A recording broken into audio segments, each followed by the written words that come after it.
ಮುಂದುವರೆದ ಭಾಗವಾಗಿ ನನ್ನಿಂದ ತಪ್ಪಾಗೋಗಿದೆ ಸರ್. ಇದು ಯಾರ ಬಾಯಿಂದ ಬಂದಿತ್ತು ಹಾಗಾದ್ರೆ? ನನ್ನಿಂದ ತಪ್ಪಾಗೋಗಿದೆ ಸರ್. ಪೊಲೀಸರ ವಿಚಾರಣೆ ವೇಳೆ ನಟ ದರ್ಶನ್ ಆಡಿದ ಮೊದಲ ಮಾತಿದು. ಆರೋಪಿ ದರ್ಶನ್ ಮೊದಲ ಮಾತು ಪೊಲೀಸರ ಮುಂದೆ ಕೈಕಟ್ಟಿ ಆಡಿದ್ದು ಇದೆ. ಪಶ್ಚಾತ್ತಾಪದ ಮಾತು.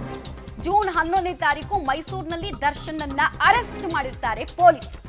ಸಾಕಷ್ಟು ಎವಿಡೆನ್ಸ್ ಅನ್ನ ಮುಂದೆ ಇಟ್ಟು ಯಾಕೆ ಹಿಂಗ್ ಮಾಡಿದ್ರಿ ಅಂತ ಕೇಳಿದಾಗ ಆಡಿದ ಮೊದಲ ಮಾತು.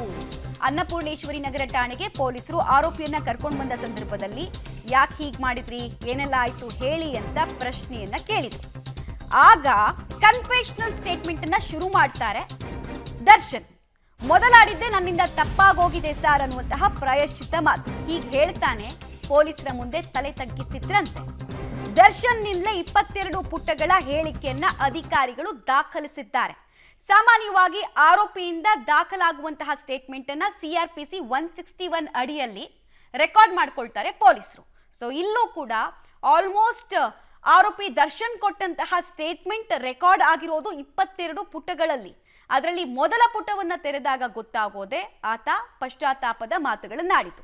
ಎಣ್ಣೆ ಏಟಲ್ಲಿ ವರ್ತಿಸಿದಂತಹ ರೀತಿ ಘೋರ ಅಪರಾಧ. ಎಣ್ಣೆಯ ನಶೆ ಇಳಿದ ಮೇಲೆ ಅರ್ಥ ಆಗೋಷ್ಟೊತ್ತಿಗೆ ವಾಸ್ತವ ಬದಲಾಗಿತ್ತು. ಅವರ ಜಗತ್ತೇ ಬದಲಾಗತ್ತೆ ಅನ್ನೋದು ಗೊತ್ತಾಗೋಷ್ಟೊತ್ತಿಗೆ ಘೋರ ಅಪರಾಧ ಬ್ಲಂಡರ್ ಆಗೋಗಿತ್ತು. ಸೊ ಇದನ್ನ ಪೊಲೀಸರ ಮುಂದೆ ಕನ್ಫೆಸ್ ಮಾಡಿಕೊಂಡಿದ್ದಾರೆ ಆರೋಪಿ ದರ್ಶನ್.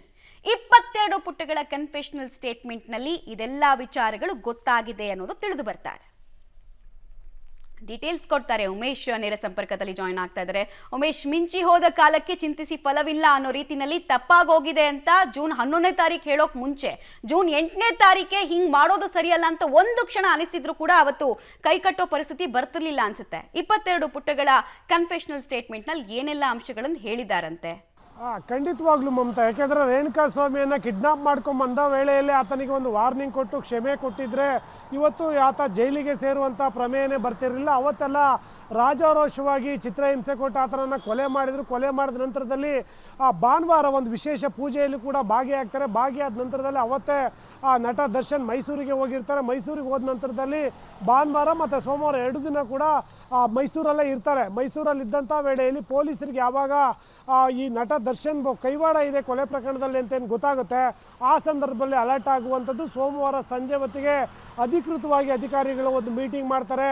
ಈ ಪ್ರಕರಣದಲ್ಲಿ ನಟ ದರ್ಶನ್ನಿಂದಲೇ ಈ ಕೊಲೆ ಆಗಿರುವಂಥದ್ದು ಅನ್ನೋದ್ರ ಬಗ್ಗೆ ಸೂಕ್ತ ಸಾಕ್ಷಿಗಳ ಸಿಕ್ಕ ಹಿನ್ನೆಲೆ ಅವತ್ತು ಸೋಮವಾರ ರಾತ್ರಿಯೇ ಮೈಸೂರು ಕಡೆಗೆ ಓಡುವಂಥದ್ದು. ಆದರೆ ಆ ಸಂದರ್ಭದಲ್ಲಿ ಆ ಕಣುಮಿಣಿಕೆ ಟೋಲ್ ಏನಿದೆ, ಆ ಟೋಲಲ್ಲಿ ಪ್ರದೋಷ್ ಮತ್ತು ವಿನಯ್ ನಟ ದರ್ಶನ್ ಭೇಟಿ ಮಾಡಿಕೊಂಡು ಮತ್ತೆ ವಾಪಸ್ ಬರ್ತಿರ್ತಾರೆ. ಆ ಸಂದರ್ಭದಲ್ಲಿ ಅವರಿಬ್ಬರನ್ನ ಅರೆಸ್ಟ್ ಮಾಡ್ತಾರೆ.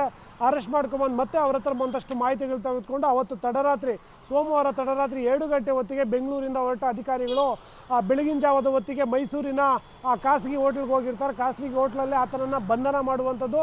ಬಂಧನ ಮಾಡಿಕೊಂಡು ಮೊದಲಿಗೆ ಅನ್ನಪೂರ್ಣೇಶ್ವರಿ ನಗರ ಪೊಲೀಸ್ ಠಾಣೆಗೆ ಕರ್ಕೊಂಬಂದ ನಂತರದಲ್ಲಿ ರೇಣುಕಾ ಸ್ವಾಮಿ ಕೊಲೆ ಪ್ರಕರಣದಲ್ಲಿ ನಿಮ್ಮ ಪಾತ್ರ ಏನು, ಯಾಕೆ ಈ ರೀತಿ ಮಾಡಿದ್ರಿ ಅನ್ನೋದ್ರ ಬಗ್ಗೆ ಅಧಿಕಾರಿಗಳು ಪ್ರಶ್ನೆ ಮಾಡಿದಂಥ ವೇಳೆಯಲ್ಲಿ ಆತ ಹೇಳಿದ ಮೊದಲ ಮಾತು ಅಂದರೆ ನನ್ನಿಂದ ತಪ್ಪಾಗೋಗಿದೆ ಸರ್ ಅನ್ನೋ ಮೊದಲ ಮಾತು ಹೇಳುವಂಥದ್ದು. ಆನಂತರದಲ್ಲಿ ಅಧಿಕಾರಿಗಳು ಪ್ರಶ್ನೆ ಮಾಡಿದಂತೆ ಯಾವ ರೀತಿ ಈ ಕೊಲೆ ಆಯಿತು, ಯಾರಿಂದ ಕೊಲೆ ಆಯಿತು, ಯಾವ ಕಾರಣಕ್ಕೆ ಕೊಲೆ ಆಯಿತು ಅನ್ನೋದ್ರ ಬಗ್ಗೆ ಆತ ಇಂಚಿಂಚು ಮಾಹಿತಿಯನ್ನೆಲ್ಲ ಕೂಡ ಹೇಳಿರುವಂಥದ್ದು. ಈ ಎಲ್ಲ ಮಾಹಿತಿಗಳನ್ನು ಕೂಡ ಪೊಲೀಸರು ಚಾರ್ಜ್ ಶೀಟ್ನಲ್ಲಿ ಉಲ್ಲೇಖ ಮಾಡಿದರೆ ಆ ಒಟ್ಟು ಚಾರ್ಜ್ ಶೀಟ್ನ 22 ಪುಟಗಳ ಆ ಹೇಳಿಕೆಯನ್ನು ದಾಖಲು ಮಾಡಿದ್ದಾರೆ ಅನ್ನೋದ್ರ ಬಗ್ಗೆ ಈಗ ಮಾಹಿತಿಗಳು ಕೂಡ ಇರುವಂಥದ್ದು. ಅದಕ್ಕೆ ಸಂಬಂಧಪಟ್ಟಂತೆ ಚಾರ್ಜ್ ಶೀಟ್ನಲ್ಲಿ 22 ಪುಟಗಳ ಆತನ ಹೇಳಿಕೆ ಸಂಪೂರ್ಣವಾಗಿ ರೇಣುಕಾ ಸ್ವಾಮಿ ಕೊಲೆ ಪ್ರಕರಣದ ಎಲ್ಲ ಡೀಟೇಲ್ಸ್ನು ಕೂಡ 22 ಪುಟಗಳ ಹೇಳಿಕೆಯಲ್ಲಿ ದಾಖಲು ಮಾಡಿರುವಂಥದ್ದು. ಮಮತಾ.